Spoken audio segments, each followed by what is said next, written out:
Students, welcome back to Arihant पराकू। I am your mathematics mentor Tushar Kant. और हम लोग आज डिस्कस करने वाले हैं सैम्पल पेपर नंबर 3। इसके पहले 2 सैम्पल पेपर हम लोग डिस्कस कर चुके हैं। और ये सैम्पल पेपर्स जो हैं इनको कैसे अटेम्प्ट करना है और ये कौन से सैम्पल पेपर्स हैं, इनके बारे में आपको पहले जो 2 वीडियोज़ बनाए गए हैं 2 सैम्पल पेपर के लिए, उसमें आपको डिटेल से बताया गया है। फिर भी एक बार यहाँ पे शॉर्ट में हम लोग देख लेते हैं। देखिए, ये जो सैंपल पेपर है ये अरिहंत की तरफ से जो सैंपल पेपर रिलीज किया गया है आपके फर्स्ट टर्म का जो एग्जाम है उसको ध्यान में रखते हुए, देखिए ये इस बुक से लिया जा रहा है, ठीक है। तो इसका थर्ड सैंपल पेपर आज हम लोग डिस्कस करने वाले हैं। और कैसे अटेम्प्ट करना है ये अगर आप फर्स्ट वीडियो नहीं देखें तो वहां पे जाके देखिए, उसमें बताया गया है, ठीक है। ये तो स्टार्ट करते हैं आज का सेशन।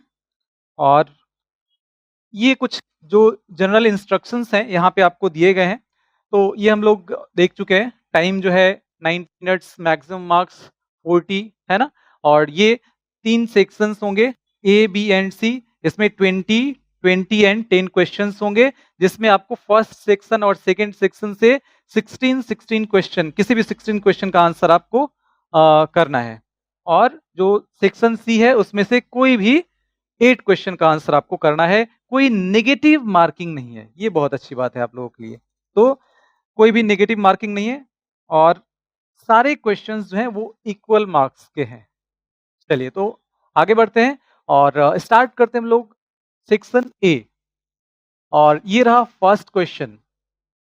इसमें देखिए, principal value branch of cosec inverse. तो कॉसेक इनवर्स का प्रिंसिपल वैल्यू ब्रांच क्या होता है, तो ये आपको याद होगा, -π/2 टू π/2 क्लोज्ड इंटरवल जो साइन इनवर्स का होता है, ठीक है। -π/2 टू π/2 क्लोज इंटरवल एक्सेप्ट 0, है ना। साइन इनवर्स का क्या होता है, ये इसमें सिर्फ क्या करना है, 0 को एक्सक्लूड कर देना है, तो आपको आंसर यहां पे मिल जाता है। चलिए आगे बढ़ते हैं, देखते हैं नेक्स्ट क्वेश्चन। इसमें आपसे पूछा गया है इसका वैल्यू। तो सबसे पहला काम हम लोग क्या करेंगे, कॉस इनवर्स √3/2, इसको हम लोग मान लेंगे थीटा। तो cos theta is equal to, यहाँ पे आपको मिल जाएगा √3/2।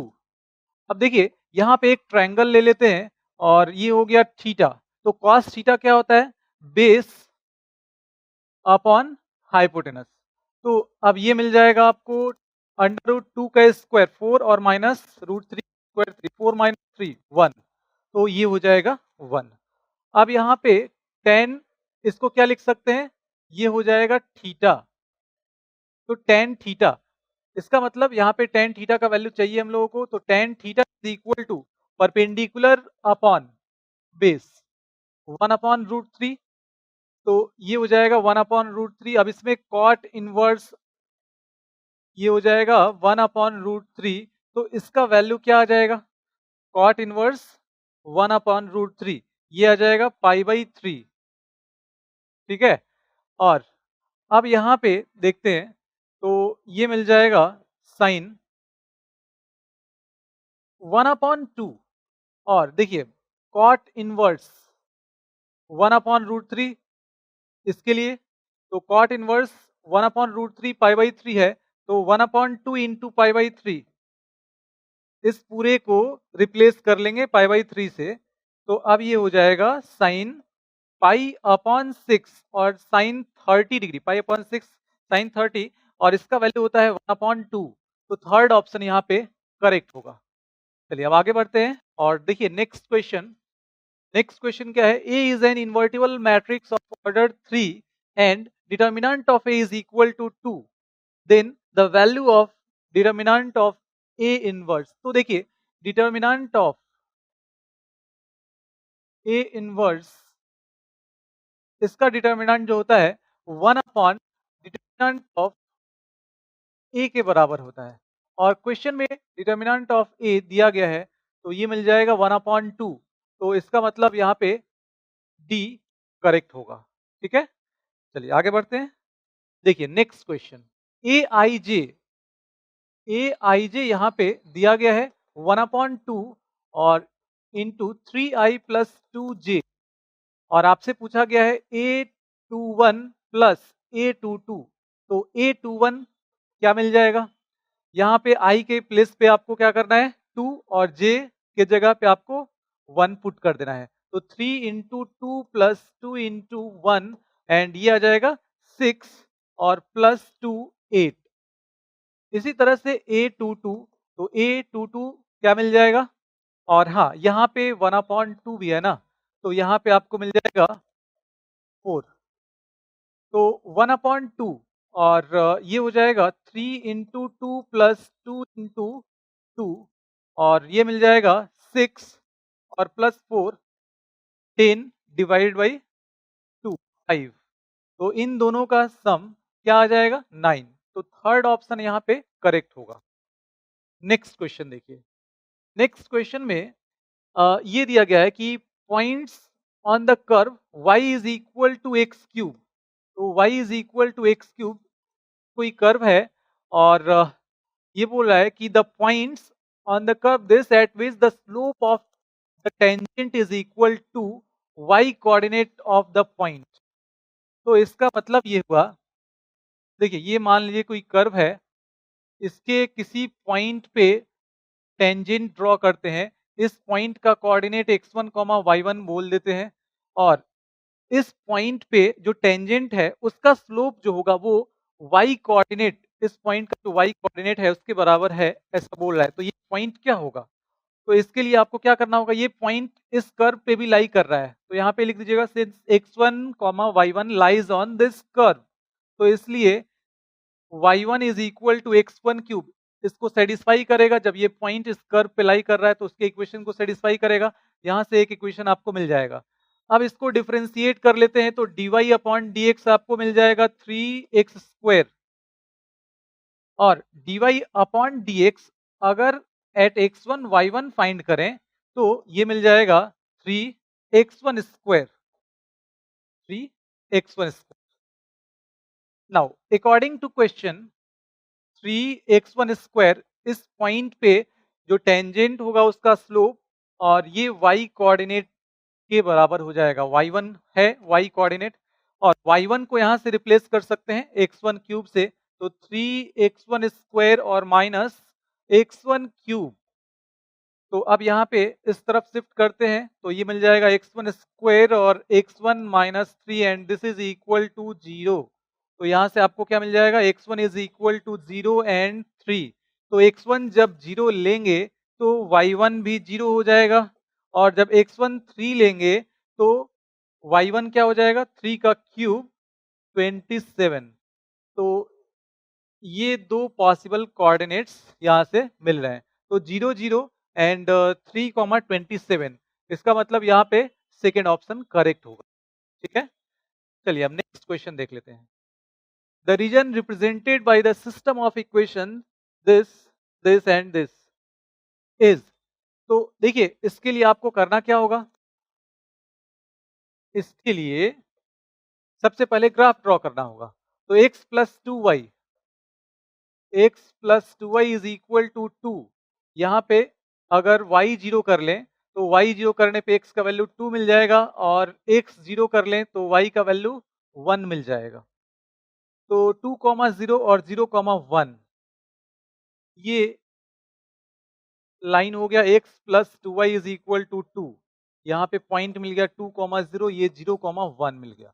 इसके बाद अब x plus 2y and this is equal to 8। तो इसके लिए क्या करना होगा, यहाँ पे x y जीरो कर लेते हैं और एक में x जीरो कर लेते हैं। तो जब y जीरो करेंगे तो ये 8 मिल जाएगा, x जीरो जब करेंगे तो ये मिल जाएगा 4। तो 0,4 इधर कोई पॉइंट हो जाएगा 0,4 और ये कोई पॉइंट आ जाएगा यहाँ पे 8,0।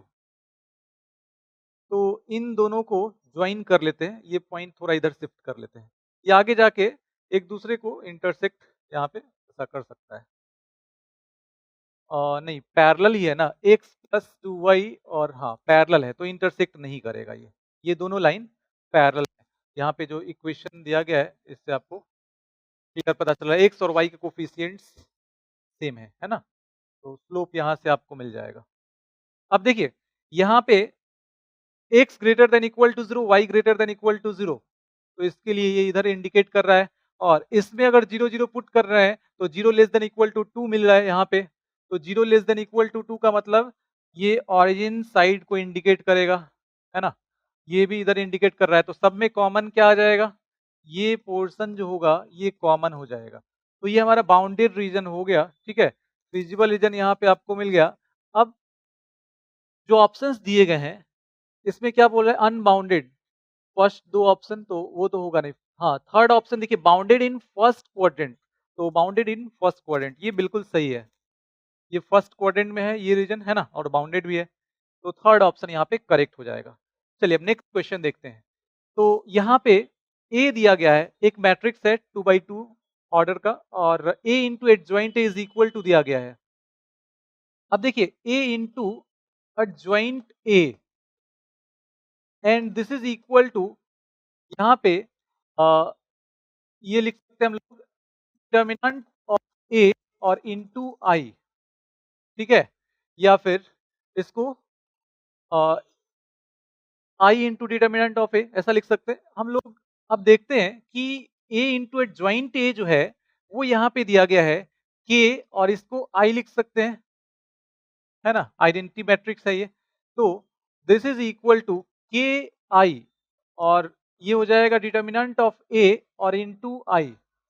इसका मतलब k is equal to determinant of A, ये हो जाएगा दोनों तरफ कंपेयर करें तो अब डिटर्मिनेंट ऑफ ए क्या मिलेगा, तो देखिए इसके लिए यहाँ पे लिख लेते हैं cos x sin x minus sin x और cos x, है ना।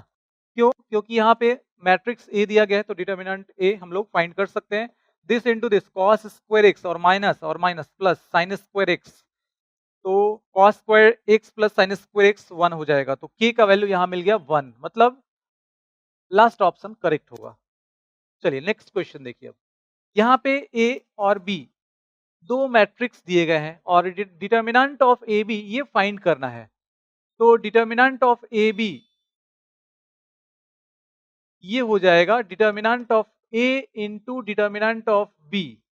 अब इसके लिए आपको डिटर्मिनेंट ऑफ ए यहाँ पे फाइंड करना होगा, तो डिटर्मिनेंट ऑफ ए क्या आ जाएगा, ये आ जाएगा -1 और -6, तो -7 हो जाएगा। इसके बाद डिटर्मिनेंट ऑफ बी, तो डिटर्मिनेंट ऑफ बी हो जाएगा 1 माइनस और minus plus 3 and this is equal to 4। तो देखिए अब यहाँ पे ये वैल्यूज जो है इनको पुट करते हैं, तो -7 और ये हो जाएगा 4 -28, तो इसका मतलब ये हुआ कि यहाँ पे थर्ड ऑप्शन करेक्ट होगा। चलिए अब नेक्स्ट क्वेश्चन देखिए। cos inverse cos 7 pi upon 6, तो इस तरह के क्वेश्चंस बोर्ड एग्जाम में कई बार पूछे जाते हैं, ठीक है, या और भी कुछ एग्जाम्स में कभी कभार पूछ लिए जाते हैं। कि यहाँ पे ध्यान क्या देना है, जो स्टूडेंट्स गलती करते हैं वो पहले हम लोग यहाँ पे डिस्कस करते हैं। cos इनवर्स cos थीटा, तो जनरली ये आपको क्वेश्चंस ऐसे मिलते हैं कि यहाँ पे थीटा हो जाता है, लेकिन यहाँ पे जो कंडीशन होता है वो हमेशा ध्यान में रखते हुए हम लोग ये थीटा लिखते हैं। कंडीशन क्या होता है कि ये थीटा जो होगा वो 0 से पाई में बिलोंग करेगा तब। तो अब देखिए यहाँ पे अगर हम लोग देखें तो ये कितना आ जाएगा 210 डिग्री, है ना, और ये 0 से 180 बोल रहा है। तो इसका मतलब इसको थीटा नहीं लिख सकते हैं, कॉस इनवर्स कॉस थीटा को यहाँ पे थीटा नहीं लिख सकते हैं। तो इसके लिए आपको करना क्या होता है, तो यहाँ पे जनरली कॉस रहता है तो 2 पाई में से सब्ट्रैक्ट करके देखिए, ठीक है, इसको चेंज करते हैं हम लोग, कॉस इनवर्स कॉस, तो 2 पाई इसमें से क्या सब्ट्रैक्ट किया जाए कि 7 पाई अपॉन 6 मिल जाए, है ना। तो यहाँ पे आ जाएगा 5 पाई अपॉन 6, ठीक है। 5 पाई अपॉन 6 अगर हम लोग कर लेंगे यहाँ पे, तो क्यों, क्योंकि 7 pi upon 6 plus 5 pi upon 6 and this is equal to 2 pi. तो अब 7 पाई अपॉन 6 को रिप्लेस कर देंगे, और अब इससे फायदा क्या होगा, तो cos 2 pi minus theta, cos 2 minus theta क्या होता है, cos थीटा हो जाता है। तो अब यहाँ पे मिल जाएगा आपको cos इनवर्स और ये हो जाएगा cos थीटा, मतलब ये आ जाएगा cos 5 पाई अपॉन 6 और अब ये आ जाएगा कितना 150 डिग्री। तो 180 0 और 180 के बीच में आ गया ये, तो अब हम लोग इसको डायरेक्टली लिख सकते हैं 5 पाई अपॉन 6। तो 0 से 180 इसका जो प्रिंसिपल वैल्यू ब्रांच है वो देखते हुए हम लोगों को यहाँ पे थीटा लिखना होता है। तो उस इंटरवल में इसको लेके आ जाएंगे और फिर हम लोग अब आंसर यहाँ पे लिख सकते हैं। तो देखिए यहाँ पे लास्ट ऑप्शन करेक्ट होगा, ठीक है।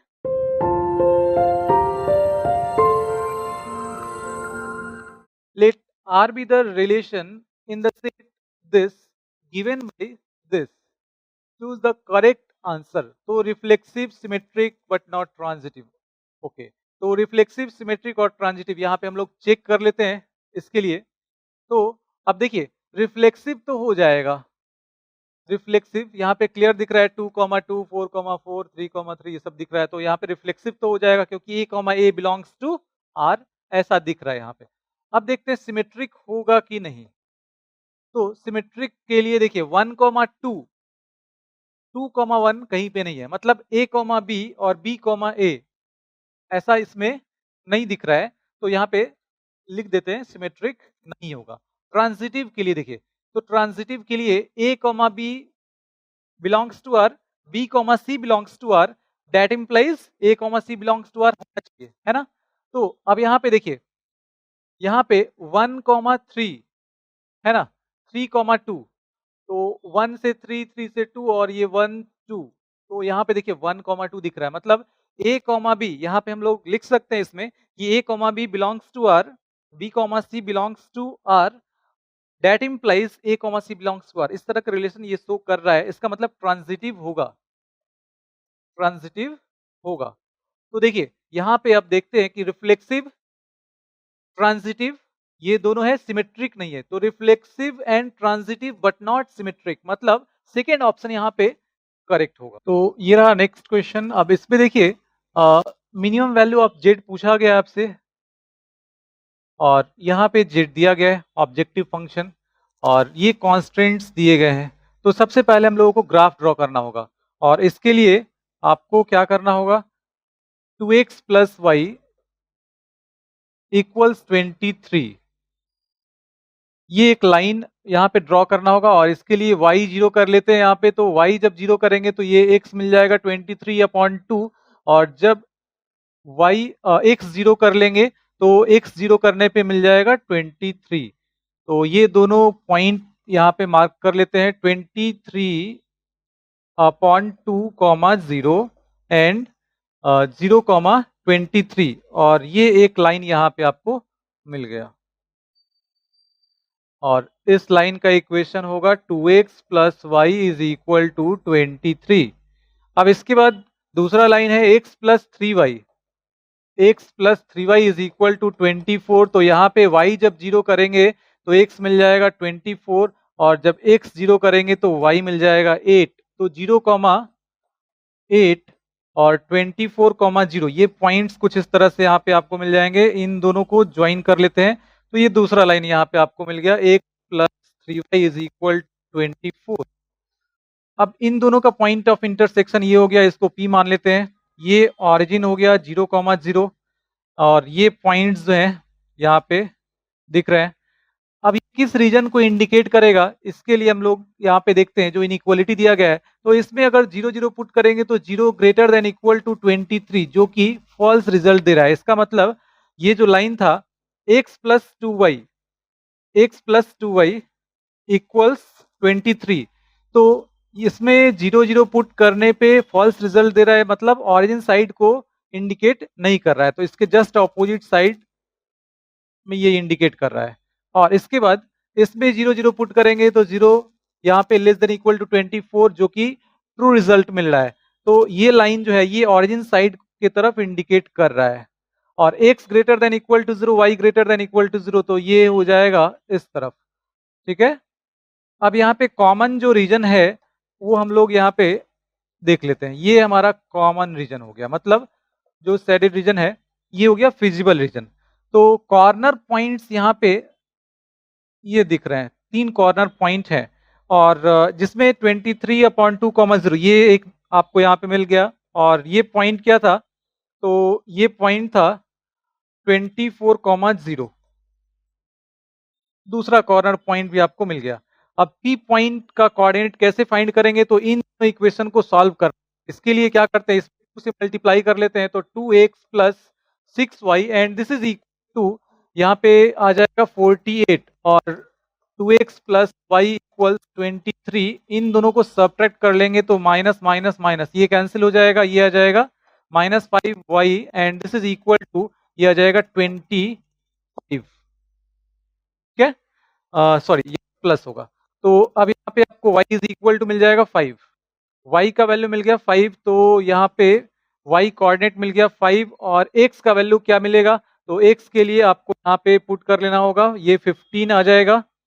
तो x इज इक्वल टू 24 और -15, मतलब x का वैल्यू मिल जाएगा 9, तो 9 हो गया। चलिए अब यहाँ पे हम लोग कॉर्नर पॉइंट्स फाइंड कर चुके हैं, जेड का वैल्यू अब इन कॉर्नर पॉइंट्स पे आपको देखना होगा। तो ये कॉर्नर पॉइंट्स हो गए और ये हो गया z and this is equal to 2x plus 3y। अब देखिए यहाँ पे एक एक करके ये तीनों पॉइंट पे हम लोग वैल्यू देखते हैं, तो 23/2,0 इस पे अगर जेड का वैल्यू देखें तो ये मिल जाएगा 23 और 24,0, तो 24,0 पे क्या मिलेगा, 24,0 यहाँ पे पुट कर लेंगे, तो 24 पुट करेंगे 48, 0 पुट करेंगे ये तो 0 हो जाएगा। इसके बाद 9,5 इस देख लेते हैं, तो 9 x के जगह पे पुट कर लेते हैं तो आ जाएगा 18 और यहाँ पे आ जाएगा कितना, ये हो जाएगा 15, तो आ जाएगा 33। अब मिनिमम इसमें मिनिमम यहाँ पे दिख रहा है 23, मतलब सेकेंड ऑप्शन करेक्ट होगा। ठीक है, चलिए अब आगे बढ़ते हैं, देखते हैं नेक्स्ट क्वेश्चन। देखिए ये रहा हमारा next question, the slope of the tangent to the curve this at x equals to. तो सबसे पहले स्लोप ऑफ टेंजेंट के लिए आपको dy अपॉन dx फाइंड करना होगा। dy अपॉन dx क्या आ जाएगा, 3x स्क्वायर और -1 और एट x इक्वल टू 2, तो x इक्वल टू 2 पे dy अपॉन dx का जो वैल्यू होगा वो आ जाएगा 3 इंटू 2 का स्क्वायर -1, तो ये कितना आ जाएगा 12 -1 11। ठीक है, तो स्लोप ऑफ टेंजेंट ये आ जाएगा 11, मतलब लास्ट ऑप्शन यहाँ पे करेक्ट होगा। चलिए अब इस क्वेश्चन को देखते हैं, यहाँ पे दिया गया है A is any square matrix of order 3/3 such that determinant of A is equal to 9। तो डिटर्मिनेंट ऑफ एडजॉइंट ए ये पूछा गया है और हम लोग फॉर्मूला जानते हैं, ये होता है determinant of A to the power n-1। n यहाँ पे क्या होता है, तो ये ऑर्डर, मतलब यहाँ पे 3/3 दिया गया ऑर्डर, तो n का वैल्यू 3 हो जाएगा और -1, तो ये हो जाएगा डिटर्मिनेंट ऑफ ए स्क्वायर और ये आ जाएगा, यहाँ से रिप्लेस कर देंगे इसको 9, तो आ जाएगा 81। 81 मतलब सेकेंड ऑप्शन यहाँ पे करेक्ट होगा। चलिए नेक्स्ट क्वेश्चन देखिए, क्वेश्चन है if maps from Z to Z और यहाँ पे एफ एक्स दिया गया है, तो देखिए क्लियर है, यहाँ पे अगर F of x1 equals f of x2 अगर आप कर लेते हैं तो इससे आपको मिल जाएगा x1 इक्वल्स x2, मतलब ये 1 1 है। आप ग्राफिकली अगर देखें तो भी हो जाएगा, इसका ग्राफ अगर आप ड्रॉ करते हैं तो ये है y is equal to x plus 2, तो ये एक स्ट्रेट लाइन मिलेगा, है ना। तो स्ट्रेट लाइन जब मिल जाएगा और कोई भी लाइन एक्स एक्सिस के पैरेलल अगर आप ये ड्रॉ करते हैं तो उसको एक पॉइंट पे इंटरसेक्ट करेगा। ठीक है, चलिए अब देख लेते हैं, यहाँ पे अगर x 0 कर लेंगे तो ये 2 मिल जाएगा, अगर y 0 कर लेंगे तो माइनस ये मिल जाएगा 2, तो -2, 0 ये इस तरह का लाइन हो जाएगा। ठीक है, अब कोई भी लाइन ड्रॉ कीजिए तो सिर्फ और सिर्फ एक पॉइंट पे इंटरसेक्ट कर रहा है, 1 1 हो गया। अगर ऑन टू है या इन टू ये चेक करना है ग्राफिकली तो उसको भी हम लोग देख सकते हैं। देखिए डोमेन और कोडोमेन दोनों यहाँ पे क्या दिया गया है, जेड सेट ऑफ इंटीजर्स, है ना। तो कोई भी इंटीजर यहाँ पे अगर लेते हैं, मतलब y का कोई वैल्यू लेते हैं, x is equal to y -2, इस तरह से हम लोग देखते हैं ना। तो यहाँ पे देखिए y का कोई वैल्यू लीजिए, उसके लिए यहाँ पे आपको x का वैल्यू मिल रहा है। ठीक है, मतलब ये कि इसमें जितने भी जो एलिमेंट्स हैं, जितने भी जो नंबर्स इंटीजर्स होंगे, उनका प्री इमेज बन रहा है। ठीक है, तो इसका मतलब क्या हुआ कि रेंज और कोडोमेन इक्वल हो गया। तो रेंज और कोडोमेन जब इक्वल हो गया तो फिर हम लोग बोल सकते हैं कि ये ऑन टू फंक्शन है, तो 1 1 एंड ऑन टू। ठीक है, तो 1 1 and onto, second option यहाँ पे करेक्ट हो जाएगा। तो ग्राफिकली भी आप देख सकते हैं, अगर एनालिटिकल मेथड से देखना चाहें तो f of x1 equals f of x2, और यहाँ पे x is equal to y minus two, y के हर एक वैल्यू के लिए, हर एक इंटीजर के लिए x का एक इंटीग्रल वैल्यू यहाँ पे आपको मिल रहा है, तो सेट ऑफ इंटीजर्स है ना। तो इसका मतलब रेंज और कोडोमेन इक्वल है। तो दोनों मेथड है आपके पास। चलिए अब नेक्स्ट क्वेश्चन देखते हैं हम लोग। ये रहा next question. The feasible region of LPP is shown in following figure. यहाँ पे एक फिगर दिया गया है और जेड दिया गया 3x minus 2y। Minimum of Z occurs at, तो मिनिमम ऑफ जेड कहाँ पे मिल रहा है ये देखना है हम लोगों को। देखिए कॉर्नर पॉइंट्स यहाँ पे दिए गए हैं, तो कॉर्नर पॉइंट्स पे जेड का वैल्यू फाइंड कर लेते हैं। 3x माइनस 2y ये है, 0 0 पे आपको मिल जाएगा 0। इसके बाद 4,0 पे देख लेते हैं, 4,0 पे क्या मिल जाएगा, 12 मिल जाएगा। इसके बाद देखते हैं 5,3 पे, तो 5,3 पे आपको क्या मिल जाएगा, 15 और माइनस 6 9 मिल जाएगा। इसके बाद है 5,4, तो 5,4 पे देखिए, 5,4 पे क्या मिल जाएगा, यहाँ पे आ जाएगा 15 और ये हो जाएगा 8, तो ये हो गया 7। और इसके बाद है 3,6, 3,6 पे क्या मिलेगा, तो 3 यहाँ पे ले लेंगे 9 हो जाएगा और माइनस ये हो जाएगा 12, तो ये आ जाएगा -3 और 0,5, तो 0,5 पे क्या मिल जाएगा, जब 0 ले लेंगे तो ये 0 और ये आ जाएगा -10। इसका मतलब 0,5 पे इसका मिनिमम वैल्यू मिल रहा है, तो 0,5 सेकेंड ऑप्शन यहाँ पे करेक्ट होगा। ठीक है, चलिए अब नेक्स्ट क्वेश्चन देखते हैं। ये रहा नेक्स्ट क्वेश्चन, ट्रांसपोज ऑफ ए, है ना, इसको बोलते हैं ट्रांसपोज ऑफ ए। ऐसा भी लिखते हैं या फिर आप ऐसे भी लिख सकते हैं। तो देखिए हम लोग ये जानते हैं कि इसका डिटर्मिनेंट जो होगा ये डिटर्मिनेंट ऑफ ए के बराबर होता है, सिंपल। ठीक है ना, ये प्रॉपर्टी हम लोगों को पता है। तो अब इसमें ढूंढ लीजिए, यहाँ पे दिख रहा है सेकेंड ऑप्शन में, determinant of A is equal to determinant of transpose of A, तो ऑप्शन यहाँ पे करेक्ट हो जाएगा। चलिए नेक्स्ट क्वेश्चन देखिए, y दिया गया यहाँ पे, dy अपॉन dx पूछा गया है at x is equal to pi by 4 पे। तो सबसे पहले dy अपॉन dx फाइंड करेंगे, तो log x का x के रिस्पेक्ट में 1 अपॉन x होता है, तो यहाँ पे log 10x है। तो इसको, चलिए इसको इस प्रोसेस से पूरा करके एक बार दिखा देते हैं। यहाँ पे log 10x, इसका आपको जो log का आर्गुमेंट है उसके रिस्पेक्ट में करना होता है, तो ये होता है, हो जाएगा 10x, और फिर चेन रूल से 10x का x के रिस्पेक्ट में करेंगे। अब देखिए log x का x के रिस्पेक्ट में 1 अपॉन x होता है, तो log 10x का 10x के रिस्पेक्ट में 1 अपॉन 10x हो जाएगा, और 10x का x के रिस्पेक्ट में हो जाएगा sec स्क्वायर x। तो अब यहाँ पे dy अपॉन dx का वैल्यू आपसे पूछा गया है at x is equal to pi by 4 पे, तो पाई बाई 4 यहाँ पुट कर लेंगे, तो ये आ जाएगा 10 पाई बाई 4 1, और ये कितना आ जाएगा, सेक पाई बाई 4 √2 और इसका स्क्वायर 2, तो सेकेंड ऑप्शन यहाँ पे करेक्ट होगा। ठीक है, सिंपल क्वेश्चन है। चलिए नेक्स्ट क्वेश्चन देखते हैं। यहाँ पे सबसे पहले स्केलर मल्टीप्लिकेशन हम लोग कर लेना है, तो ये आ जाएगा 2, ये आ जाएगा 6 0 एंड 2x, और प्लस ये है y 0 1 2 and is equal to 5 6 1 8। तो सबसे पहले x और y फाइंड करना है, फिर x माइनस y आपको मिल जाएगा, तो 2 प्लस y 6 0, और यहाँ पे आ जाएगा 2x 0 और +1 है ना, तो ये हो जाएगा 1।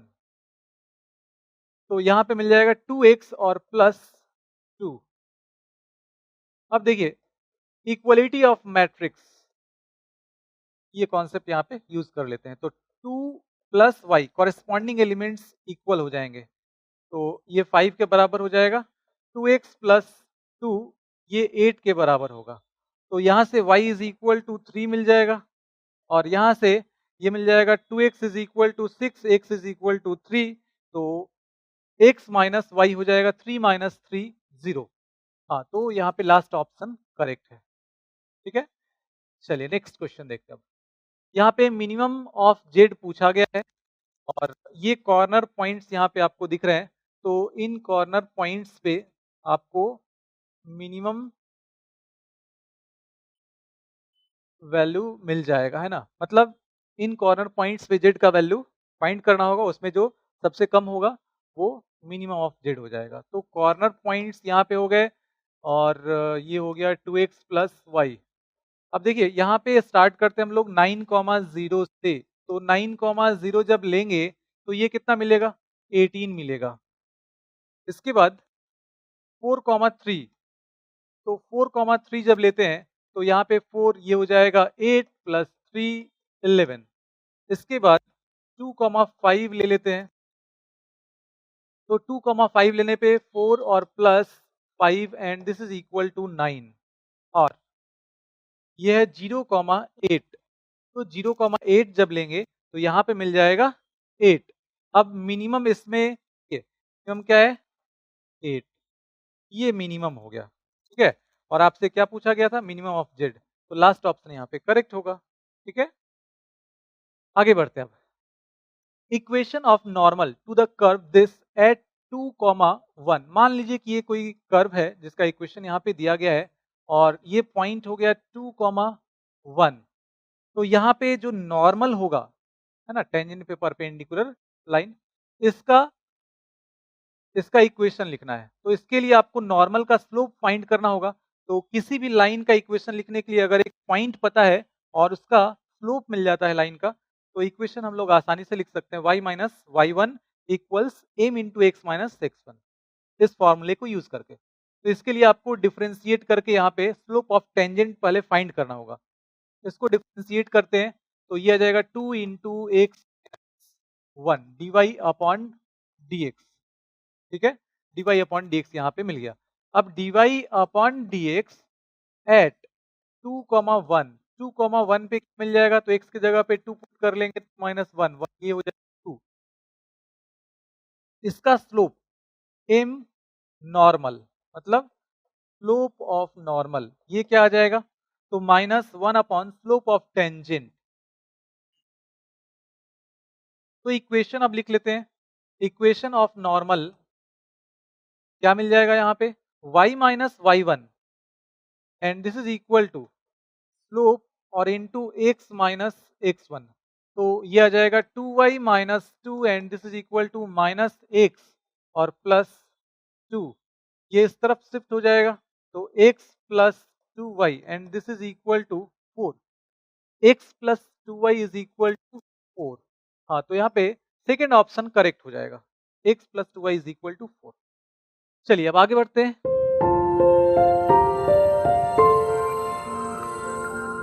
तो अब हम लोग इंटर कर चुके हैं सेक्शन बी में, और ये सब आपको पता ही है ना। 60 क्वेश्चंस के इसमें आपको आंसर करने होते हैं, लेकिन यहाँ पे हम लोग सारे क्वेश्चंस डिस्कस करने वाले हैं। टोटल 20 क्वेश्चन इसमें इस सेक्शन में डिस्कस करें। चलिए, तो अब फर्स्ट क्वेश्चन देखते हैं इसका।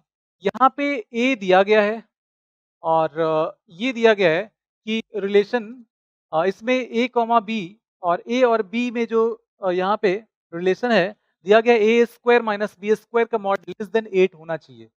तो अब देखिए यहाँ पे एक एक करके वो ऑर्डर्ड पेयर्स हम लोग लिखते हैं, है ना, जो इसको सेटिस्फाई करेगा। तो अगर 1,1 देखें, 1,1 देखें, तो 1,1, 1 का स्क्वायर - 1 का स्क्वायर 0 <8, ये बिल्कुल सही है। अब देखते हैं 1,2, 1,2 अगर लेते हैं तो ये कितना आ जाएगा, ये भी <8 आ रहा है। 1,3 ले लेते हैं अगर 1,3 तो 1 का स्क्वायर और माइनस 3 का स्क्वायर 9, 1 माइनस 9 ये आ जाएगा -8, इसका मॉड 8, 8 लेस देन 8 ये सही नहीं है, तो ये हम लोग नहीं लेने वाले हैं। ठीक है, इस तरह से आप आगे भी चेक कर सकते हैं, सेटिस्फाई नहीं करेगा। इसके बाद देखते हैं अब 2,1 तो 2,1 करेगा, 2,2 भी करेगा, 2,3 तो 4 और माइनस 9 ये भी करेगा, 2,3 2,4 देखते हैं अब। तो 2,4 अगर देखें तो 4 और ये हो जाएगा 16 ये नहीं करेगा, 2,5 ये भी नहीं करेगा। अब देखते हैं 3,1 तो 3,1 नहीं करेगा, 3,1 यहाँ पे नहीं करेगा। 3,2 तो 9 माइनस 4 यस 3,2 करेगा, 3,2 करेगा। इसके बाद 3,3 भी करेगा, 0 हो जा रहा है। 3,4 तो 3,4 कितना आ जाएगा? 9 और माइनस ये आ जाएगा 16, हाँ ये भी करेगा, 3,4 करेगा। ठीक है, इस तरह से अब 3,5 तो नहीं करेगा। देखिए अब 4,1 तो 4,1 नहीं करेगा। ठीक है, 4,2 ये भी नहीं करेगा, 4,3 करेगा, 4,3 16 का स्क्वायर ये 4 का स्क्वायर 16 और माइनस 9 तो ये कर लेगा, 4,4 ये भी कर लेगा। ठीक है, और इसके बाद लास्ट में आते हैं हम लोग 5,5, हाँ 5,5 कर लेगा। तो ये इतने हो गए, अब इनको काउंट करते हैं, तो ये हो गया 2 और ये हो गया 3, 5 और 3 8 और ये 2 10 और ये 1 11, तो टोटल इसमें जो एलिमेंट्स होंगे वो 11 एलिमेंट्स होंगे, मतलब लास्ट ऑप्शन यहाँ पे करेक्ट हो जाएगा। चलिए अब आगे बढ़ते हैं और देखते हैं नेक्स्ट क्वेश्चन। तो देखिए यहाँ पे ये दिया गया है कि फंक्शन कंटिन्यूअस है एट x इक्वल टू 3 पे और आपको k का वैल्यू बताना है। तो फंक्शन जब कंटिन्यूअस है अकॉर्डिंग टू क्वेश्चन यहाँ पे हम लोग ये लिख सकते हैं कि f ऑफ 3 पे कंटिन्यूअस है तो f ऑफ 3 जो होगा वो किसके बराबर होगा? लिमिट x टेंड्स टू 3 और f ऑफ x के बराबर होगा, है ना। अगर x इक्वल टू a पे कंटिन्यूअस होता है तो f of a is equal to limit x tends to a, f of x ये इक्वल होंगे, मतलब LHL RHL and f of a इक्वल होते हैं। तो f ऑफ 3 जब x का वैल्यू मतलब इनपुट इनपुट यहाँ पे 3 होगा तो f ऑफ x का वैल्यू 12k हो जाएगा। और अब यहाँ पे देखिए x tends to 3 f of x तो x प्लस 3 का होल स्क्वायर और माइनस यहाँ पे क्या आ जाएगा 6 का स्क्वायर और x प्लस 3 और माइनस 6 इसको x माइनस 3 को इस तरह से लिख सकते हैं। तो x to the power n minus a to the power n upon x minus a limit x tends to a, ये फॉर्मूला यहाँ पे स्टैंडर्ड फॉर्मूला जो है यूज करने वाले हम लोग।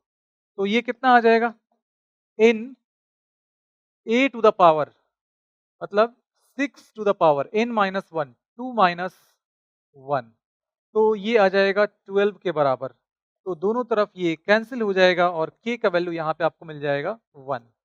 तो फर्स्ट ऑप्शन करेक्ट होगा। ठीक है, चलिए आगे बढ़ते हैं। देखिए इसमें ये दिया गया है कि फंक्शन कंटिन्यूअस है एट x इक्वल टू 0 पे तो k का वैल्यू क्या होगा।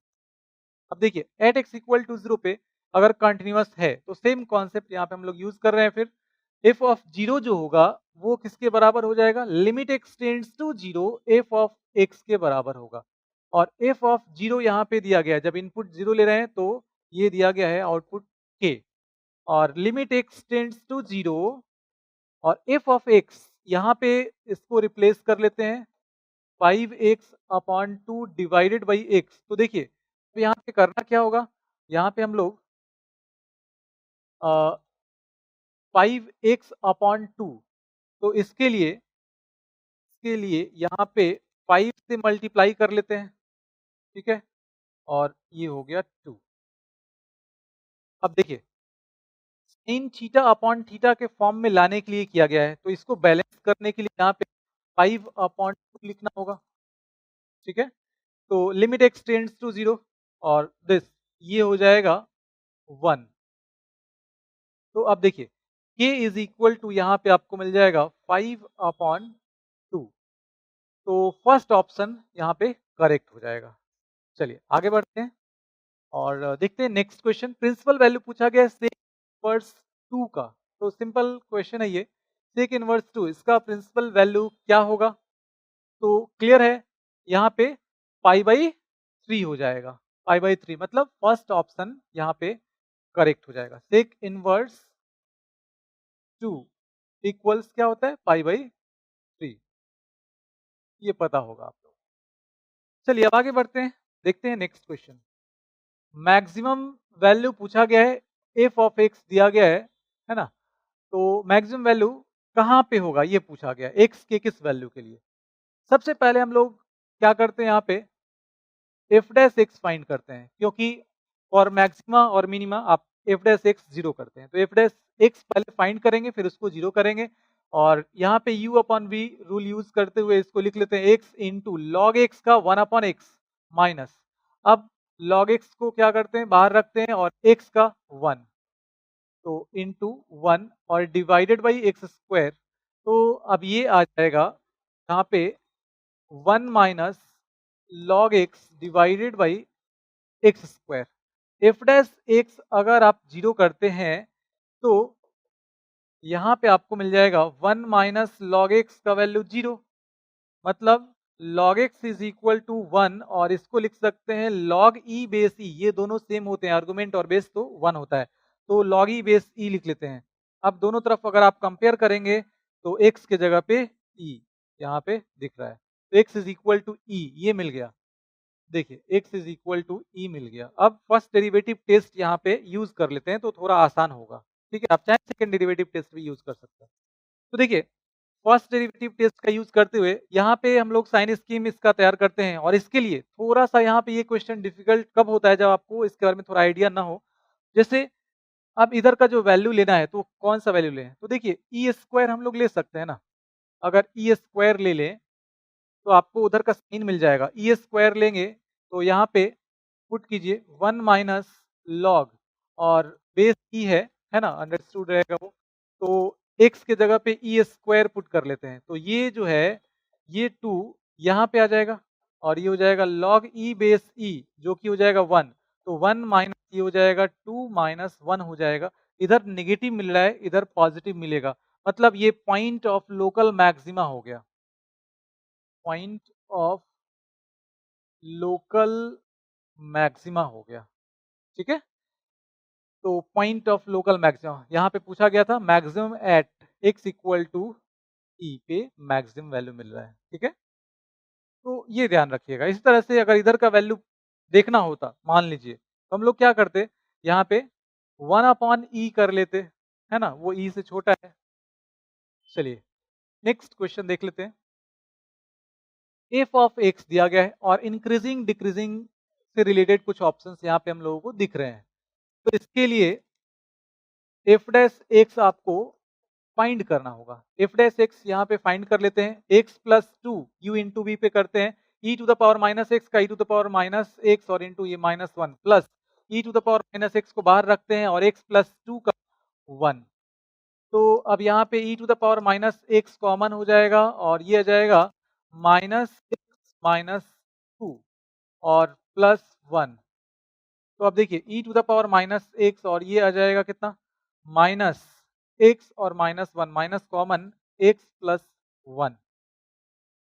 अब इसको अगर जीरो कर लेते हैं, एफ डैश एक्स को जीरो करते हैं, तो देखिए एफ डैश एक्स जब जीरो करेंगे आप, तो ये एक्सपोनेंशियल टर्म ये जीरो होगा नहीं, यहाँ पे एक्स प्लस 1 जीरो हो जाएगा, तो x is equal to minus 1 मिल जाएगा।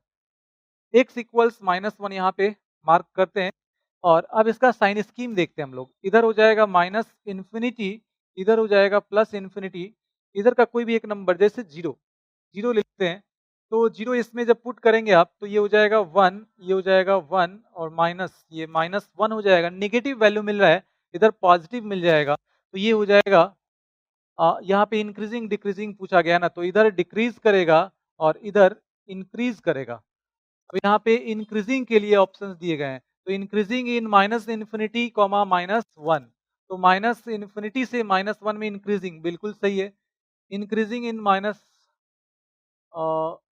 ये ऐसा होना चाहिए -1 और इससे प्लस इन्फिनिटी, तो इधर इंक्रीजिंग तो नहीं है। तो फर्स्ट ऑप्शन यहाँ पे करेक्ट हो जाएगा। ठीक है, फर्स्ट ऑप्शन करेक्ट होगा। ठीक है, क्यों? क्योंकि यहाँ पे ये फॉल्स है, तो जो ऑप्शन दिए गए उसको आप देख लीजिए, A and B are true, तो ये दोनों ट्रू नहीं है, दोनों फॉल्स नहीं है, तो फर्स्ट ऑप्शन करेक्ट हो जाएगा इस हिसाब से। चलिए आगे बढ़ते हैं, देखते हैं नेक्स्ट क्वेश्चन। ये रहा हमारा नेक्स्ट क्वेश्चन और इसमें इक्वेशन बताना है नॉर्मल का और यहाँ पे कर्व का इक्वेशन दिया गया है।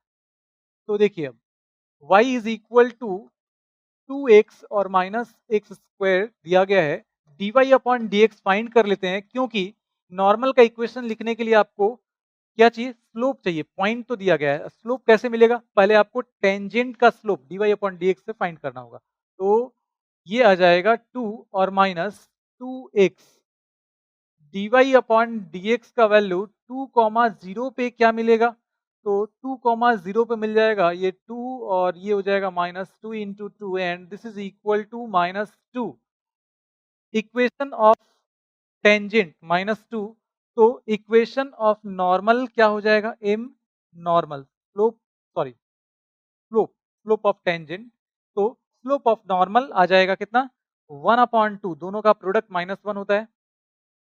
अब इक्वेशन लिख लेते हैं, तो इक्वेशन क्या आ जाएगा? y माइनस y1 0 और स्लोप है 1/2 और x और -2, ये आ जाएगा 2y and this is equal to x -2।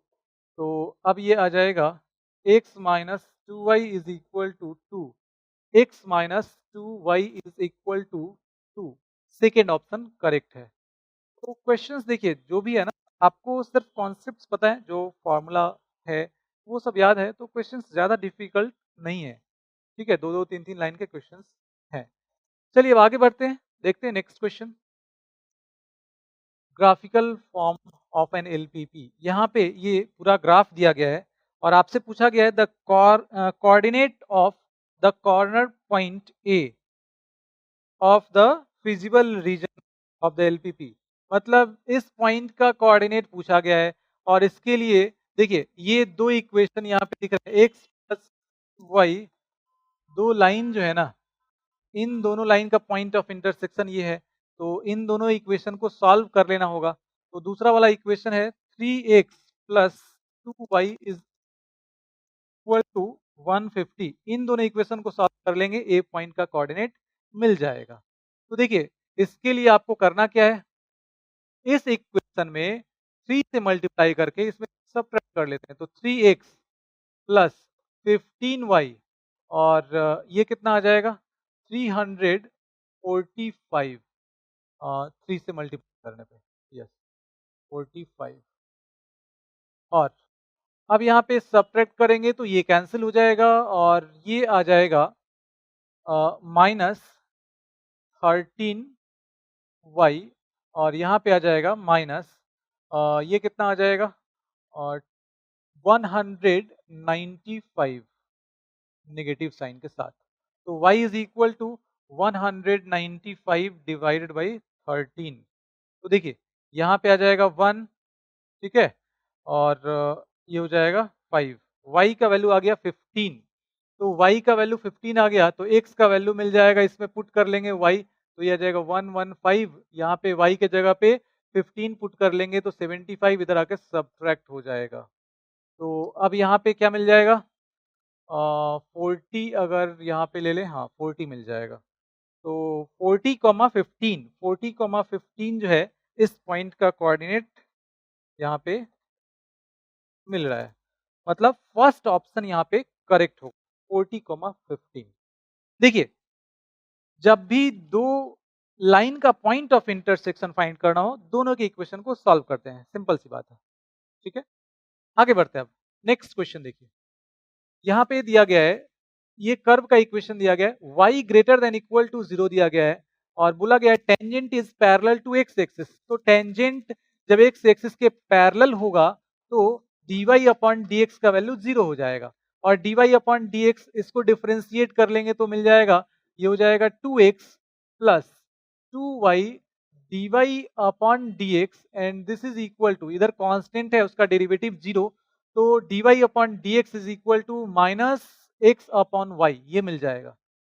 dy upon dx is equal to minus x upon y, तो यहाँ पे minus x upon y equals 0, तो x इक्वल्स 0। अब x का वैल्यू 0 यहाँ पे मिल जाएगा तो पुट कर लेंगे, तो देखिए ये हो जाएगा 0 और plus y square and this is equal to a square, that implies y is equal to plus minus a।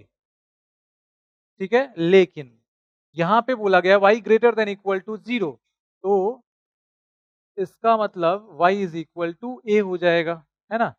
तो 0 comma a, 0 comma a, first option correct हो जाएगा। आगे बढ़ते हैं। अब देखिए नेक्स्ट क्वेश्चन, इसमें क्या पूछा गया आपसे, square root of maximum of z. तो सबसे पहले मैक्सिमम ऑफ जेड फाइंड करते हैं, फिर उसका स्क्वायर रूट फाइंड कर लेंगे। और इसके लिए देखिए कॉर्नर पॉइंट्स यहाँ पे दिख रहे हैं, इस पे हम लोगों को वैल्यू फाइंड कर लेना होगा जेड का। जेड इज इक्वल टू दिया गया है x प्लस 2y। तो सबसे पहले हम लोग लेते हैं यहाँ पे 0,50, तो 0,50 पे आपको क्या मिल जाएगा, ये मिल जाएगा 100। इसके बाद 20,40, तो 20,40 अगर लेते हैं तो यहाँ पे आ जाएगा 20 और प्लस ये हो जाएगा 40 है ना, तो 80, ये हो जाएगा 100। इसके बाद 50,100, तो 50,100 पे क्या मिल जाएगा, 50,100 जब लेंगे तो ये मिल जाएगा 50 और प्लस 200, तो 250 हो जाएगा। और 0,200 इस पे देख लेते हैं, तो ये मिल जाएगा 400, हाँ 400 मिल जाएगा। अब देखिए यहाँ पे पूछा गया था मैक्सिमम ऑफ जेड, इसका स्क्वायर रूट, तो मैक्सिमम तो यही मिल रहा है और इसका स्क्वायर रूट आ जाएगा 20, सिंपल है, तो फर्स्ट ऑप्शन यहाँ पे करेक्ट हो जाएगा। ठीक है, चलिए देखिए नेक्स्ट क्वेश्चन क्या है, यहाँ पे ए स्क्वायर माइनस 4a पूछा गया है, a का वैल्यू दिया गया है, 3/3 का एक मैट्रिक्स दिया गया है, तो ए स्क्वायर, हाँ देखिए अब ए स्क्वायर कैसे फाइंड करना होता है, ये हम लोग कई बार मतलब इस तरह के क्वेश्चंस कर चुके हैं तो आपको पता है। डायरेक्ट यहाँ पे थोड़ा टाइम आपका बच जाएगा, इसके लिए ए स्क्वायर लिख दिया हम। ए स्क्वायर इज इक्वल टू, यहाँ पे पुट कर लेते हैं हम लोग, ये है 988 एंड 889 माइनस 4a, तो 4 से मल्टीप्लाई कर लेते हैं इसमें, तो स्केलर मल्टीप्लिकेशन कैसे होगा, सारे एलिमेंट्स जो है उनमें 4 से मल्टीप्लाई हो जाएगा, तो 4 8 8। इसके बाद यहाँ पे आ जाएगा 8 4 और 8, यहाँ पे आ जाएगा 8 8 और ये हो गया 4। अब इसमें से सब्ट्रैक्ट कीजिए, तो देखिए 9 माइनस 4 5, 8 माइनस 8 8 माइनस 8 0 0। इसके बाद यहाँ पे 0, यहाँ पे 5, यहाँ पे 0, फिर 0 0 और ये हो जाएगा 9 माइनस 4 5, तो 5 कॉमन इसमें से कर लेते हैं। ठीक है, और हाँ अच्छा ये किस फॉर्म में दिया गया है ये भी देख लेते हैं। ओके I3, ठीक है, देखिए 5 कॉमन करेंगे तो इस मैट्रिक्स से 5 कॉमन होगा, मतलब जितने भी जो एलिमेंट्स दिख रहे हैं सब में से 5 कॉमन हो जाएगा, तो ये आ जाएगा 1 0 0 0 1 0 0 0 1, तो इसको लिख सकते हैं थर्ड ऑर्डर का आइडेंटिटी मैट्रिक्स है, मतलब उसको हम लोग I3 से रिप्रेजेंट करते हैं, तो 5I3, इसका मतलब यहाँ पे लास्ट ऑप्शन करेक्ट है। ठीक, चलिए अब नेक्स्ट क्वेश्चन देखिए। नेक्स्ट क्वेश्चन है y is equal to x plus 1 is the tangent to the curve this, then the point of contact is. देखिए यहाँ पे मान लीजिए कि ये कोई कर्व हो गया और ये टेंजेंट हो गया इस पॉइंट पे x1 y1 पे, ठीक है। तो ये पॉइंट इस कर्व पे भी लाई करेगा, तो y1 square is equal to 4x1, इसके जो कर्व का इक्वेशन है उसको सेटिस्फाई करेगा। ये एक इक्वेशन यहाँ पे आपको मिल गया। और अब ये बोल रहा है कि the line this is a tangent to the curve.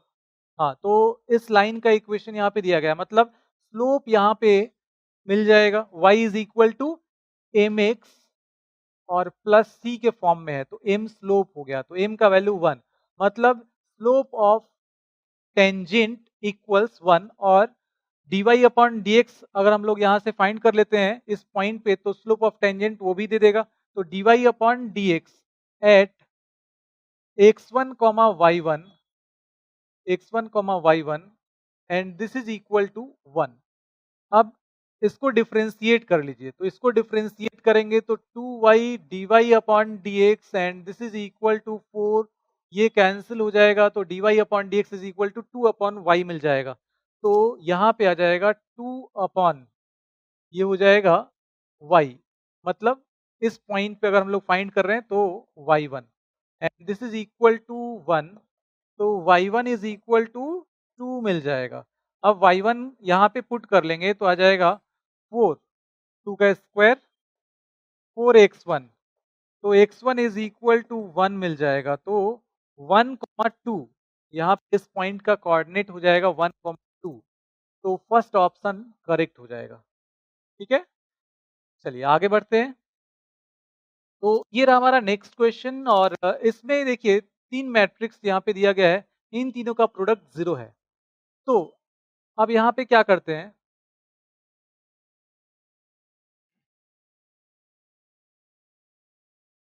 ये हो जाएगा 1 2 3 0 5 1 0 3 2 and x1 minus and this is equal to, अब मल्टीप्लाई करते हैं इन दोनों को पहले, तो this into this into this and this into this, मतलब ये आ जाएगा,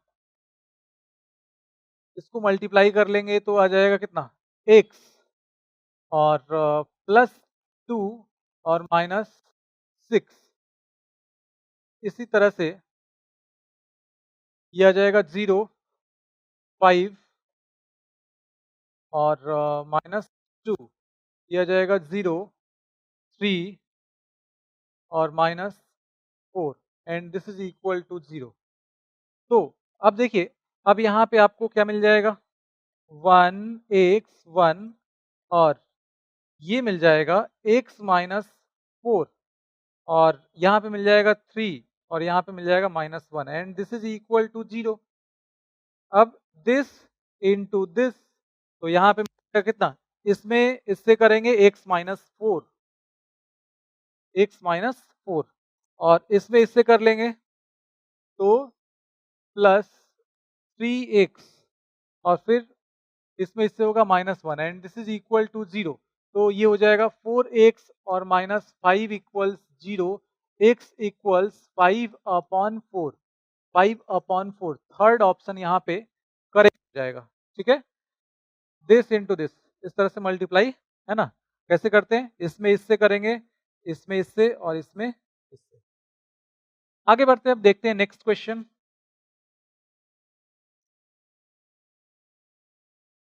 चलिए, तो अब देखिए यहाँ पे area of triangle with vertices, और ये दिया गया है 9 स्क्वायर यूनिट्स, वर्टिसेस दिए, के का वैल्यू पूछा गया है। तो सिंपल यहाँ पे डिटर्मिनेंट फॉर्म यूज कर लेना है, एरिया ऑफ ट्रायंगल का फॉर्मूला, ये मॉड लगा देते हैं, यह जाएगा -3 3 and 0, x1 x2 x3 y1 y2 and y3। इसके बाद ये हो जाएगा 1 1 एंड 1 मॉड क्लोज, और ये हो गया 9। तो देखिए ये 2 इधर जाके मल्टीप्लाई हो जाएगा, 18 हो जाएगा, मॉड ब्रेक होगा, प्लस माइनस 18 हो जाएगा। और इस तरफ क्या होगा, तो इस तरफ देख लीजिए, अगर यहाँ पे हम लोग चलिए फर्स्ट रो के अलॉन्ग ही ब्रेक कर लेते हैं, तो -3 और ये हो जाएगा 0 माइनस के, इसके बाद ये हो जाएगा 0 प्लस 1, और 1 जब ले लेंगे तो यहाँ पे मिल जाएगा कितना, 3k और -0, and this is equal to plus minus 18, 2 से मल्टीप्लाई मॉड ब्रेक दूसरे तरफ प्लस माइनस साइन जाएगा, तो ये कितना आ जाएगा 3k और 3k 6k, and this is equal to plus minus 18, ये कैंसिल हो गया, आ गया k is equal to plus minus 3, तो +3, हाँ +3 यहाँ पे दिख रहा है, -3 तो है ही नहीं, है ना, तो +3 यहाँ पे, मतलब सेकेंड ऑप्शन करेक्ट हो जाएगा। आगे बढ़ते हैं, अब देखिए नेक्स्ट क्वेश्चन क्या है, ये रिलेशन यहाँ पे दिया गया है और a is greater than equal to b, तो हम लोग रिफ्लेक्सिव के लिए पहले अगर चेक करें तो a is greater than equal to, ये करेक्ट है ना, a is greater than equal to a, तो रिफ्लेक्सिव हो जाएगा। अब देखिए a is greater than equal to b और b less than equal to a is greater than equal to b है, that implies b is less than equal to a, ऐसा नहीं लिख सकते हम लोग, ठीक है, इक्वलिटी जब ये होल्ड करेगा तो वो वाला केस यहाँ पे आ जा रहा है। तो देखिए सिमेट्रिक नहीं होगा ये, क्योंकि a comma b belongs to r but b comma a does not belongs to r, तो सिमेट्रिक तो नहीं होगा।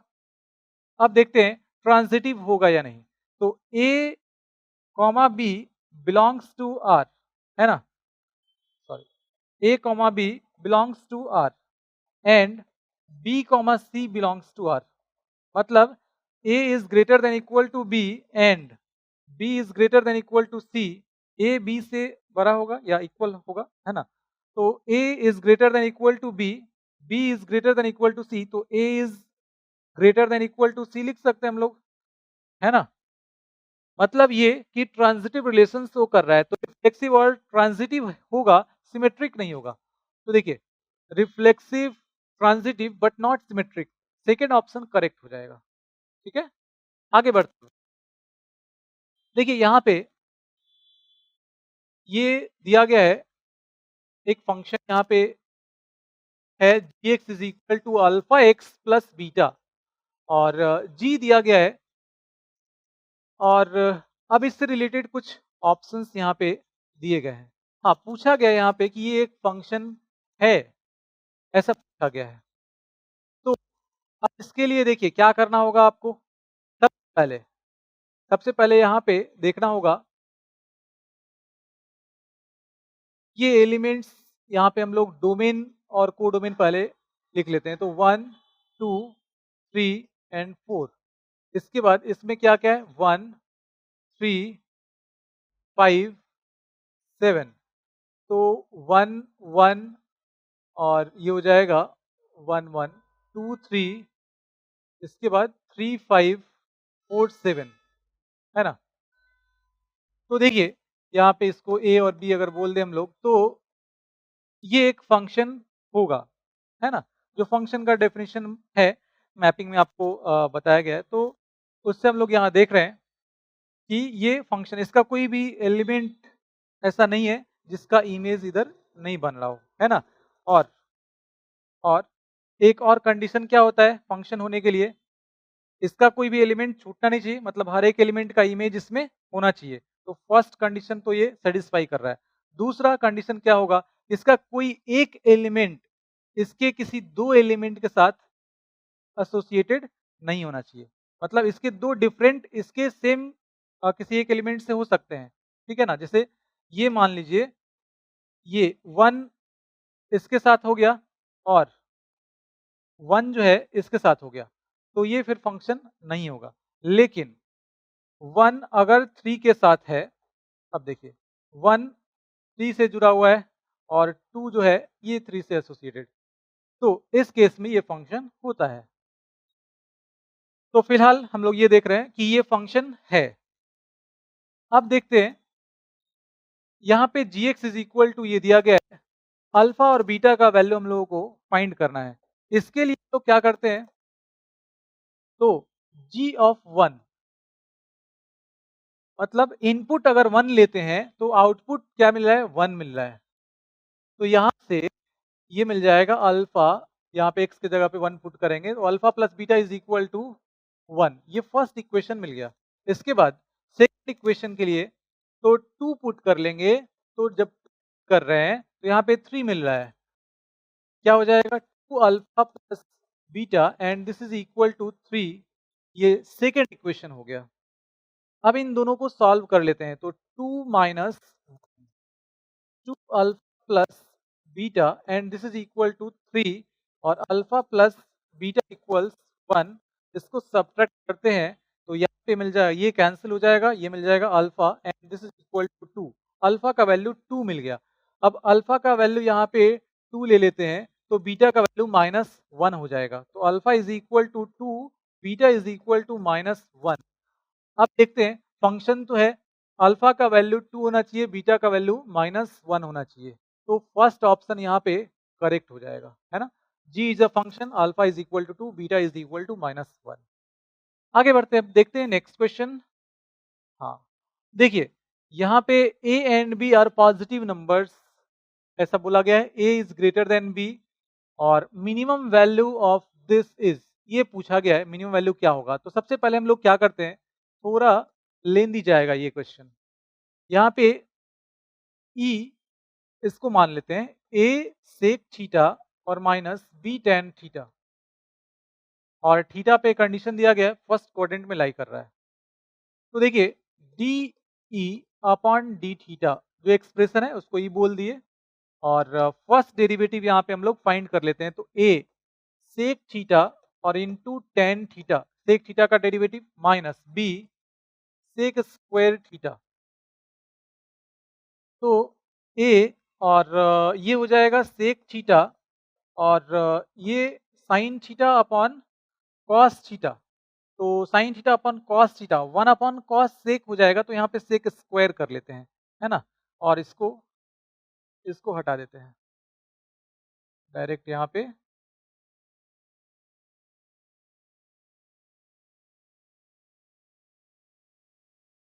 सेक स्क्वायर थीटा और इंटू साइन थीटा, ऐसा लिख लेते हैं।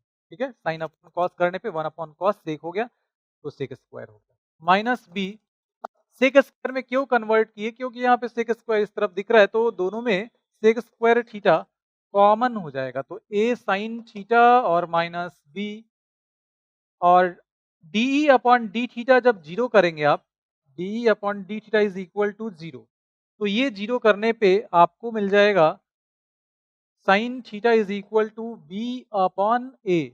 तो साइन थीटा का वैल्यू यहाँ पे आपको मिल गया बी अपॉन ए के बराबर। चलिए अब सेकेंड डेरिवेटिव आपको फाइंड करना होगा। तो सेकेंड डेरिवेटिव हम यहाँ पे फाइंड करते हैं। अब देखिए सेकेंड डेरिवेटिव के लिए आपको सबसे पहले देखना होगा d e upon d theta क्या था, sec square theta, d upon d theta ये है। यहाँ पे लिख लेते हैं एक बार फिर से, सेक स्क्वायर थीटा और ये है ए साइन थीटा और माइनस बी, यही था ना। ठीक है, अब इसको एक बार और डिफ्रेंशिएट कर लेते हैं। सेकेंड डेरिवेटिव टेस्ट यहाँ पे हम लोग यूज करने वाले हैं। तो इसको एक बार और डिफ्रेंशिएट करने के लिए क्या करना होगा, इसको एज इट इज रहने देते हैं, यू इंटू वी पे कर लेते हैं। तो सेक स्क्वायर थीटा का 2 सेक थीटा और फिर सेक थीटा का सेक थीटा और इंटू टेन थीटा, ये आ जाएगा। ठीक है, इसके बाद देखिए अब यहाँ पे ए साइन थीटा और माइनस बी ये एज इट इज रह गया। अब इसको डिफरेंशिएट करेंगे और इसको एज इट इज रहने देंगे। तो सेक स्क्वायर थीटा और इसको डिफरेंशिएट करेंगे तो आ जाएगा ए कॉस थीटा आ जाएगा, इसका तो 0 हो जाएगा। तो देखिए ये आ जाएगा 2 और ये हो जाएगा कितना sec theta sec square theta और इंटू टेन थीटा और a sine theta minus b और प्लस एक कॉस थीटा और सेक थीटा एक 1 हो जाएगा तो आ जाएगा ए सेक थीटा। अब देखिए when sine theta is equal to b upon a, जब साइन थीटा का वैल्यू बी अपॉन ए लेंगे तो सेकेंड डेरिवेटिव का जो वैल्यू होगा वो क्या मिल जाएगा, तो ये तो टर्म जीरो हो जाएगा। देखिए ये वाला टर्म हो जाएगा जीरो, ये टर्म हो रहा है जीरो इस पे। इसके बाद अब देखिए अब यहां पे क्या आ जाएगा ए, ये आ जाएगा ए और सेक थीटा का वैल्यू जब साइन थीटा यहाँ पे आपको दिख रहा है, साइन थीटा दिख रहा है बी अपॉन ए, मतलब ये हो गया बी, ये हो गया ए, तो ये कितना आ जाएगा under root a square minus b square. तो सेक थीटा क्या मिल जाएगा, सेक थीटा यहाँ पे मिल जाएगा ए upon under root a square minus b square. तो ये आ जाएगा ए square upon under root a square minus b square, है ना। यहाँ पे क्या किया गया, देखिए साइन थीटा का वैल्यू बी अपॉन ए जब पुट करेंगे तो ये पूरा टर्म हो रहा है जीरो और सेक थीटा का वैल्यू यहाँ से इस ट्रायंगल से हम लोग फाइंड कर लिए, ये मिल गया। यहाँ पुट करने पे आपको सेकेंड डेरिवेटिव मिल गया, सेकेंड डेरिवेटिव जब साइन थीटा का वैल्यू बी अपॉन ले रहे हैं, बी अपॉन ए ले रहे हैं तब। तो ये आपको पॉजिटिव, ये square root non negative term हो गया, a square non negative term, तो this is always greater than zero. तो पॉजिटिव जब हो गया इसका मतलब जब साइन थीटा का वैल्यू बी अपॉन ए लेंगे तो ये मिनिमम वैल्यू देगा, है ना। सेकेंड डेरिवेटिव पॉजिटिव है तो मिनिमम वैल्यू यहाँ पे मिल जाएगा साइन थीटा बी अपॉन ए लेने पे। तो अब देखिए अब यहाँ पे मिनिमम वैल्यू पूछा गया है तो सेक थीटा और टेन थीटा यहाँ पे ई मिनिमम अब हम लोग फाइंड कर लेते हैं। तो ई मिनिमम इज इक्वल टू क्या आ जाएगा, ई मिनिमम ए और यहाँ पे है आया था ए square upon under root a square minus b square और माइनस बी टेन थीटा का वैल्यू। तो टेन थीटा का वैल्यू क्या आया है, टेन थीटा का वैल्यू यहाँ पे अगर हम लोग लिखें तो tan theta is equal to आ जाएगा परपेंडिकुलर अपॉन बेस। तो देखिए बी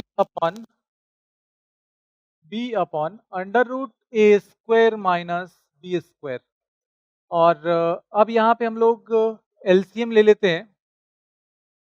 तो एलसीएम लेने पे क्या आ जाएगा under root a square minus b square, ठीक है। और ये आ जाएगा, ये एक बार यहाँ पे चेक कर लेते हैं। ए यहाँ पे सेक थीटा का वैल्यू था ए अपॉन, हाँ तो यहाँ पे आ जाएगा ए। अब देखिए ये आ जाएगा ए स्क्वायर और माइनस बी स्क्वायर। तो देखिए अब ए स्क्वायर माइनस बी स्क्वायर और यहाँ पे under root a square minus b square है तो कैंसिल होगा, तो under root a square minus b square मिल जाएगा। ये यहाँ पे आपको मिनिमम वैल्यू मिल जाएगा, मतलब फर्स्ट ऑप्शन यहाँ पे करेक्ट होगा। फिर से एक बार इसको समराइज कर देते हैं। देखिए करना क्या है, आपको मिनिमम वैल्यू यहाँ पे फाइंड करना है, ठीक है। इसके लिए आपको फर्स्ट डेरिवेटिव यहाँ पे फाइंड करना होगा पहले। तो फर्स्ट डेरिवेटिव फाइंड कर लिए, फिर इसको जीरो किए तो साइन थीटा का वैल्यू बी अपॉन ए मिल गया। अब इसके बाद क्या कर रहे हैं, सेकेंड डेरिवेटिव फाइंड कर रहे हैं और सेकेंड डेरिवेटिव का वैल्यू जब साइन थीटा का वैल्यू बी अपॉन ए ले रहे हैं तो यहाँ पे पॉजिटिव मिल रहा है, मतलब साइन थीटा जब बी अपॉन ए लेंगे तो मिनिमम वैल्यू आपको मिल जाएगा।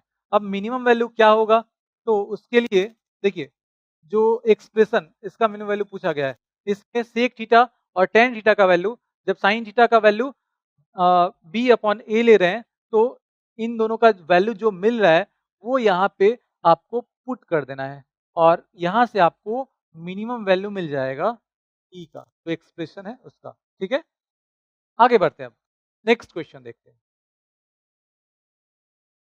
देखिए 12 is divided into two parts such that the product of the square of one part and the fourth power of the second part is maximum। तो एक part x, दूसरा part 12 और माइनस x, ये ले लेते हैं। अब देखिए जो प्रोडक्ट है उसके बारे में क्या बोला गया है कि जो प्रोडक्ट है वो है स्क्वायर ऑफ वन पार्ट और 12 माइनस एक्स, इसका फोर्थ पावर। अगर इसी फॉर्म में लेके हम लोग आगे बढ़ते हैं तो थोड़ा सा यहाँ पे आपको परेशान करेगा ये डेरिवेटिव फाइंड करने में।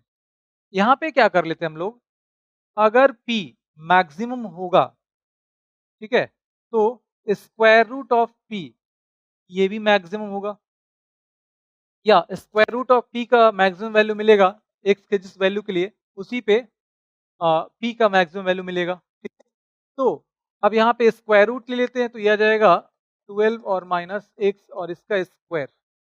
ठीक है, अब यहाँ पे इसका डेरिवेटिव हम लोग फाइंड करते हैं, तो इसका डेरिवेटिव एक्स के रिस्पेक्ट में देखिए भी यहाँ पे यूज करते हैं, तो 12 माइनस एक्स का होल स्क्वायर प्लस एक्स का एक्स के रिस्पेक्ट में 1, इसके बाद एक्स को बाहर रखते हैं और इसका डेरिवेटिव तो ये आ जाएगा 2 और 12 माइनस एक्स और फिर इसका 12 माइनस एक्स का करेंगे एक्स के रिस्पेक्ट में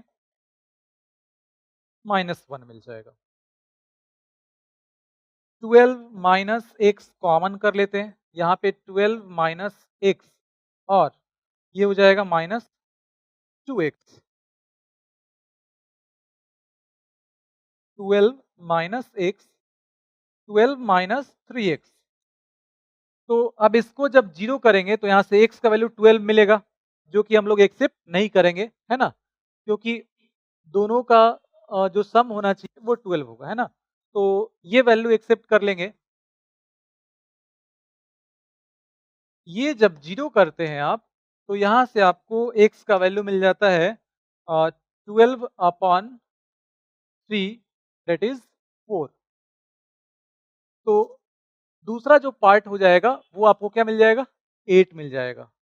तो देखिए जब x का वैल्यू 4 लेंगे तो square root of p maximum होगा, मतलब p भी मैक्सिमम होगा x के इसी वैल्यू के लिए। ठीक है, तो 4 और 8 यहाँ पे देखिए पार्ट्स जो हैं वो कितने होंगे, 4 एंड 8 हो जाएंगे। इसका मतलब लास्ट ऑप्शन करेक्ट होगा। आगे बढ़ते हैं, अब देखिए नेक्स्ट क्वेश्चन।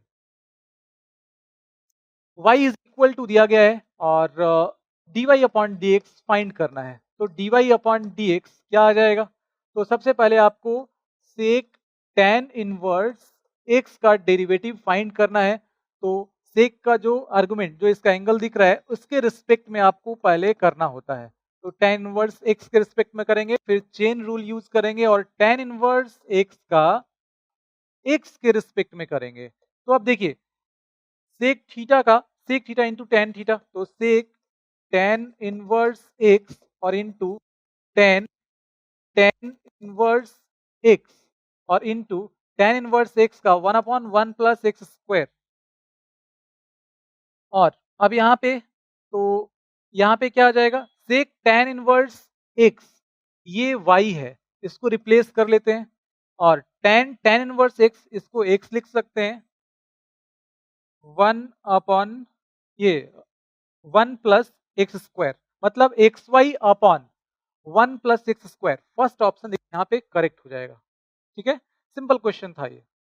मतलब देखिए यहाँ पे ए दिया गया है, बी दिया गया है और नंबर ऑफ सर्जेक्शंस मतलब onto from a into b ये पूछा गया है, तो ये तो क्लियर है।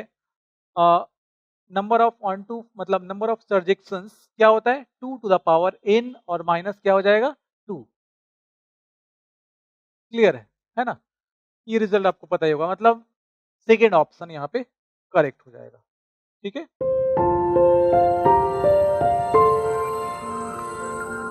अब हम लोग इंटर करने वाले हैं थर्ड सेक्शन, सेक्शन सी। तो देखिए, इसमें हम लोग केस स्टडीज वाले क्वेश्चंस भी करेंगे जो लास्ट में 5 क्वेश्चंस होंगे। तो ये देखते हैं हम लोग फर्स्ट क्वेश्चन लास्ट सेक्शन का। यहाँ पे दिया गया है if maps from -1, 1 open interval to r, मतलब डोमेन और यहाँ पे को डोमेन दिया गया है। We are differentiable function with f of 0 is equal to -1 if dash 0 is equal to 1 और जी एक्स इक्वल्स ये दिया गया है f of 2 into f of x plus 2 और इसका होल स्क्वायर। तो सबसे पहले हम लोग क्या करेंगे, जी डैश एक्स ये फाइंड कर लेंगे। ठीक है, और और एक और काम करते हैं, यहाँ पे शायद जी ऑफ जीरो की जरूरत, चलिए देखते हैं आगे अगर जरूरत होता है तो जी ऑफ जीरो भी मतलब x equal to zero put करके फाइंड कर लेंगे। तो जी डैश एक्स, अब इस तरफ जब आप इसको डिफरेंशिएट करने जाएंगे तो x to the power n वो फॉर्मूला यहाँ पे यूज होगा। तो यहाँ पे आ जाएगा 2 F of 2 into f of x plus 2 और इसका पावर 2 माइनस 1 और इसके रिस्पेक्ट में किया गया है। अब इसका एक्स के रिस्पेक्ट में करेंगे, तो इसका एक्स के रिस्पेक्ट में करने के लिए आपको क्या करना होगा, फिर आपको इसका करना होगा इफ डैश इसके रिस्पेक्ट में। ठीक है, तो ये आ जाएगा 2 एफ ऑफ एक्स प्लस 2, ये हो गया। अब इसका चेन रूल से इसका एक्स के रिस्पेक्ट में, तो इसका एक्स के रिस्पेक्ट में आ जाएगा 2 एफ डैश एक्स और 2 का 0। ठीक है, अब देखिए यहाँ पे g dash 0 x equal to 0 put करते हैं तो 2 ये आ जाएगा, कितना आ जाएगा ये एफ ऑफ 0, एफ ऑफ 0 यहाँ पे -1 दिया गया है तो -2 और +2 0, मतलब ये आ जाएगा एफ ऑफ 0 के बराबर। ठीक है, ये आ जाएगा एफ ऑफ 0 के बराबर और इसके बाद यहाँ पे एफ डैश ये भी आ जाएगा 0, तो एफ डैश 0 हो गया और into 2 F dash 0, simple.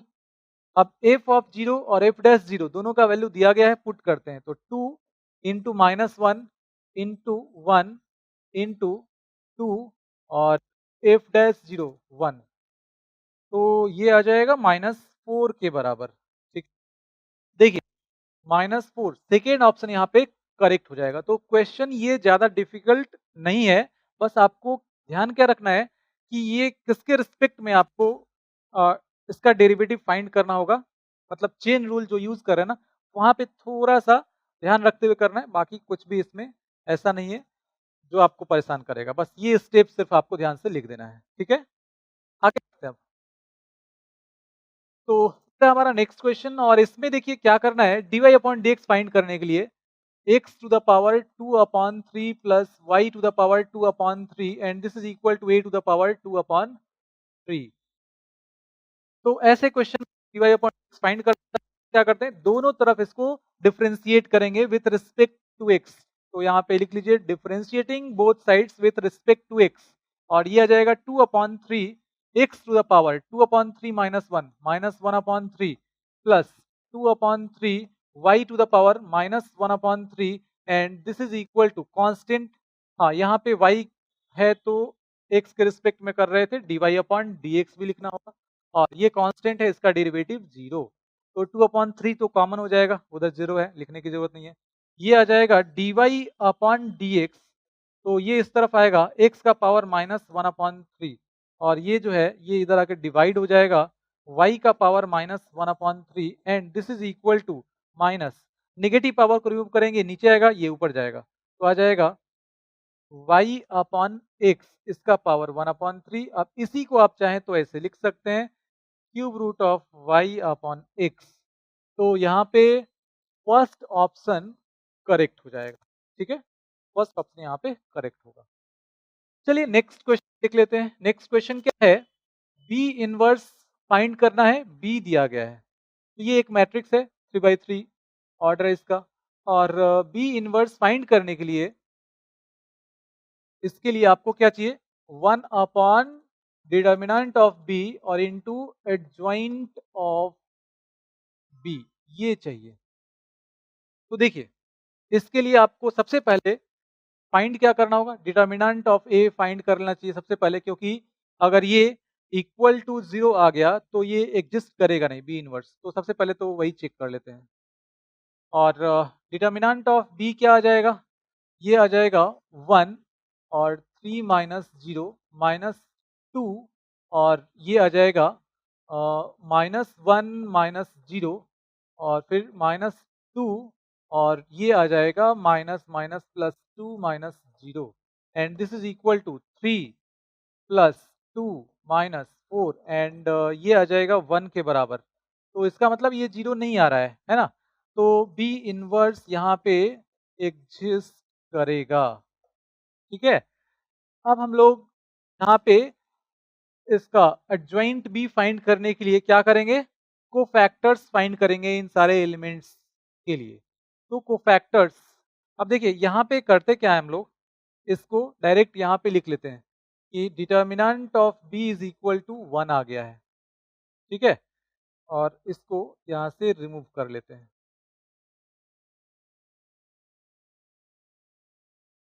This is not equal to 0।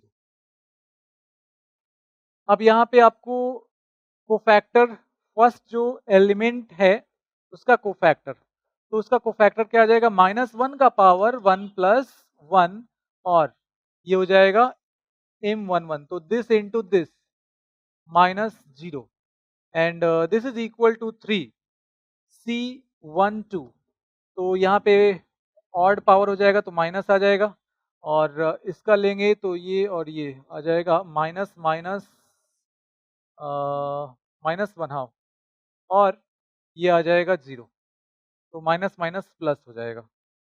C13, देखिए C13 मतलब इस एलिमेंट का कोफैक्टर, तो ये 1 + 3 और ये इवन आ जाएगा तो यहाँ पे प्लस हो जाएगा, और अब ये लेंगे तो दिस इंटू दिस मतलब 2 माइनस दिस इंटू दिस, तो ये हो जाएगा 0, ये आ गया 2। इसी तरह से अब हम लोग फाइंड करते हैं C21, तो यहाँ पे माइनस आ जाएगा, और 21 मतलब इस एलिमेंट के लिए लिख रहे हैं, तो ये जिस रो और जिस कॉलम में है उसको रिमूव कर दीजिए, 2 इंटू 2 और माइनस, ये आ जाएगा -2 और -2 मल्टीप्लाई होगा +4 हो जाएगा, तो ये माइनस और ये आ जाएगा +2, ठीक है। इसी तरह से देखिए 2 2, तो यहाँ पे तो पॉजिटिव हो जाएगा, और 2 2 मतलब ये एलिमेंट जब लेंगे तो ये और ये गया, ठीक है। तो अब यहाँ पे 1 इंटू 1 1 और माइनस ये हो जाएगा 0, तो ये आ जाएगा 1 C23, तो यहाँ पे नेगेटिव साइन तो आ ही जाएगा, और C23 मतलब इसके लिए लेंगे तो ये जाएगा, ये जाएगा और ये जाएगा, तो -2 और -0, -2 -0 मतलब ये हो जाएगा 2। इसी तरह से अब आगे हम लोग फाइंड कर लेते हैं C31, और ये पॉजिटिव हो जाएगा, और ये आ जाएगा 3 जब ये तो 0 और जाएगा +6, ठीक है, दिस इंटू दिस और माइनस दिस इंटू दिस, इसके बाद ये आ जाएगा 6 C32, तो 32 का मतलब इस एलिमेंट का कोफैक्टर लिख रहे हैं, तो ये गया और ये गया, तो दिस इंटू दिस मतलब 1, और सॉरी 0 है ना, तो 0 हो जाएगा, और माइनस यहाँ पे आ जाएगा ये हो जाएगा कितना, C32 था ना, हाँ इसका लिख रहे थे ना, तो ये गया, तो ये आ जाएगा 2, मतलब ये आ गया यहाँ पे माइनस हो जाएगा +2। इसके बाद C33, तो ये पॉजिटिव हो जाएगा और ये आ जाएगा कितना, यहाँ पे इसका लेंगे तो ये आ जाएगा 3 और माइनस +2, तो 3 + 2 5 आ जाएगा। ठीक है, तो इस तरह से हम लोग कोफैक्टर्स यहाँ पे लिख चुके हैं। और अब यहाँ पे आपको एडजॉइंट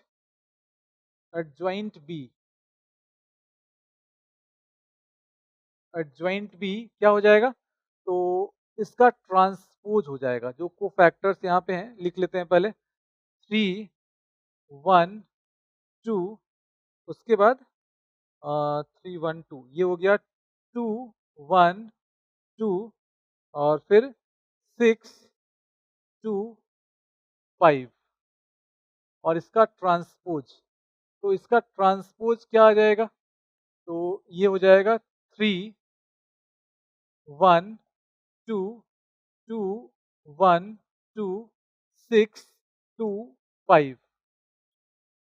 तो देखिए बी इनवर्स और डिटर्मिनेंट ऑफ बी ये आ गया है 1, मतलब एडजॉइंट ऑफ बी के बराबर होगा, तो एडजॉइंट ऑफ बी ये आ गया। तो अब यहाँ पे ऑप्शंस दिए गए हैं, तो 3 2 6 1 1 2 2 2 5, फर्स्ट ऑप्शन ही करेक्ट हो जाएगा। ठीक है, तो ये थोड़ा सा इसको केयरफुली करना है, क्योंकि यहाँ प्लस माइनस कुछ भी थोड़ा इधर उधर हुआ तो आंसर डिफरेंट आ सकता है, बस और कुछ है नहीं, ये फॉर्मूला याद रखना है। ठीक है, और सबसे पहले आपको डिटर्मिनेंट ऑफ बी फाइंड कर टिक करना है। ये अगर 0 आ गया तो आगे लिख देंगे डायरेक्ट कि बी इनवर्स जो होगा वो एग्जिस्ट नहीं करेगा।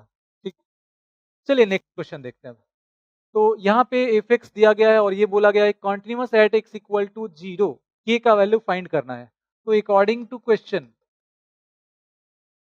F of 0 equals limit extends to 0 और एफ ऑफ एक्स।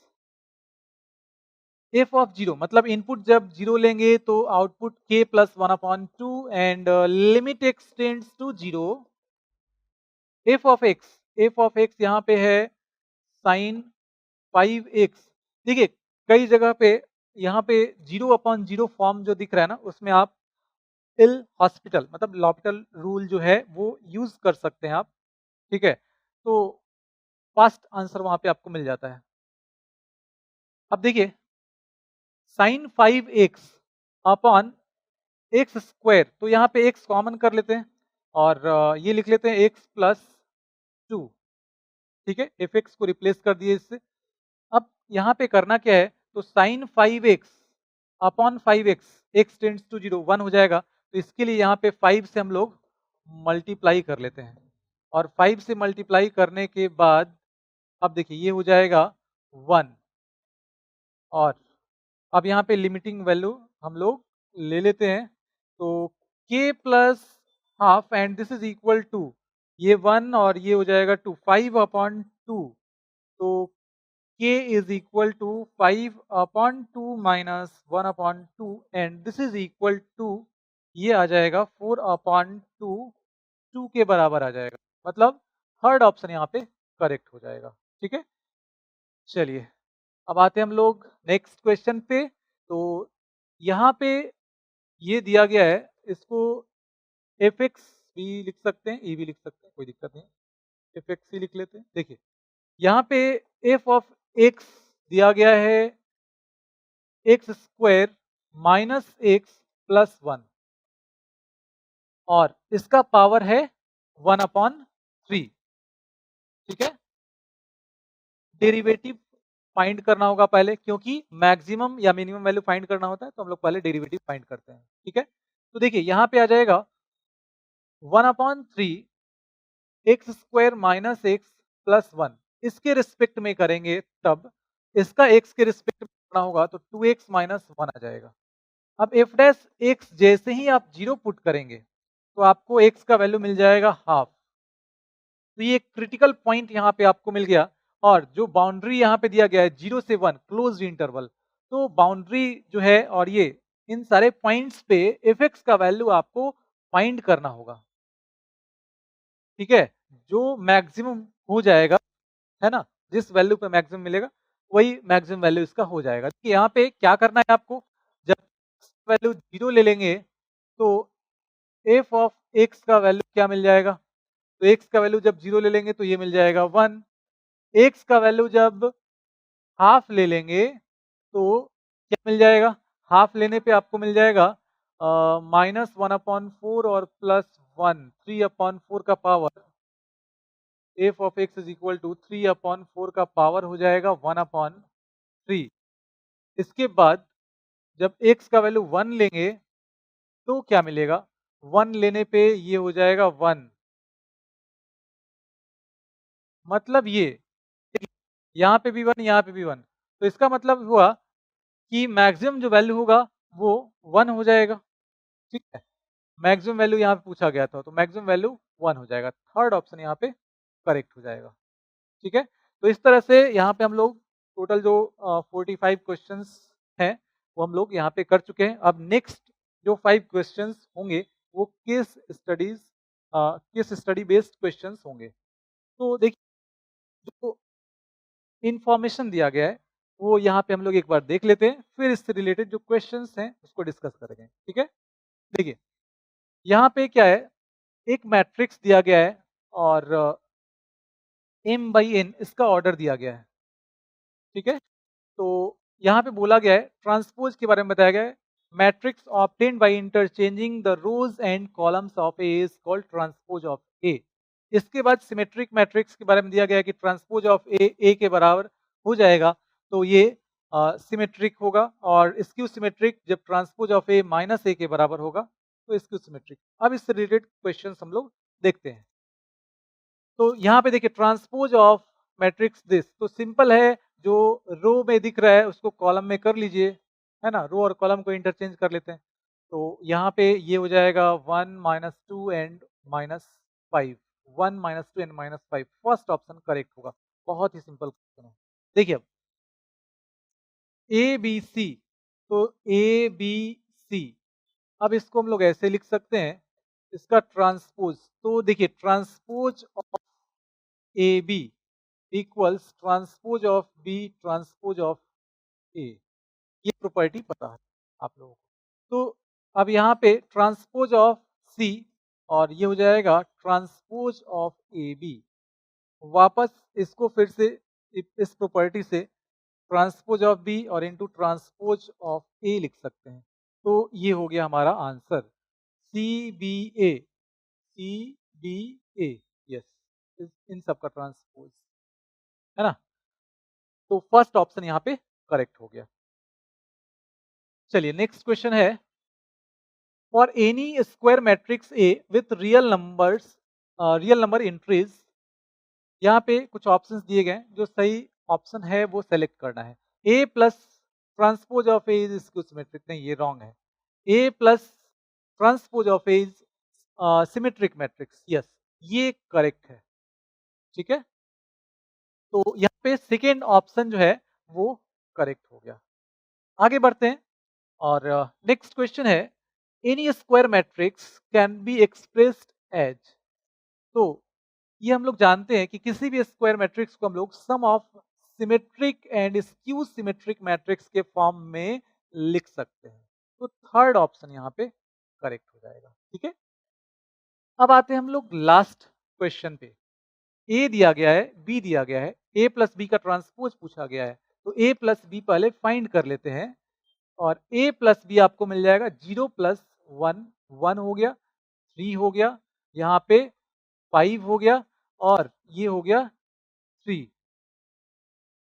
अब इसका ट्रांसपोज, तो इसका ट्रांसपोज क्या हो जाएगा, ये हो जाएगा 1 3, रो कॉलम को इंटरचेंज करेंगे, ये हो जाएगा 1 3 5 3, तो ये हो जाएगा 1 5 3 3, यस, यहाँ पे थर्ड ऑप्शन करेक्ट हो जाएगा। ठीक है, तो सारे क्वेश्चंस हम लोग डिस्कस कर चुके हैं। ठीक है, और फिर से एक बार इस चीज़ को हम लोग रिपीट करते हैं, जिस तरीके से आपको अटेम्प्ट करने के लिए बताया गया है, आप उस तरीके से अटेम्प्ट कीजिए, एकदम एग्ज़ाम का पेपर जो है उस तरह से फ़ील लीजिए इसका। ठीक है, तो आपको मज़ा आएगा फिर। ठीक है, और जहाँ भी डाउट हो उसके लिए आपको, आप पास वीडियो है, आप उसको देखिए, फिर भी कोई डाउट आता है तो आप कमेंट करके पूछिए, ठीक है? चलिए तो मिलते हैं फिर नेक्स्ट वीडियो में। Thank you.